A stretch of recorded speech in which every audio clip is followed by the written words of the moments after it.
Yung mga kapitbahay nila, dinidesisyonan na dapat isunod ang pangalan ng anak nila kay Zacarias, yung tatay. Pero sinabi ni Elizabeth, hindi, Juan o John ang pangalan nila.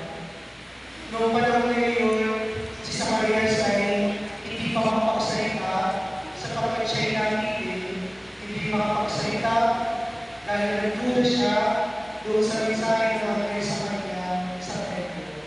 Kaya, ang ginawa nila, nagbigay sila ng panulan kay Zacarias at sinulat niya, Juan ang kanyang pangalan.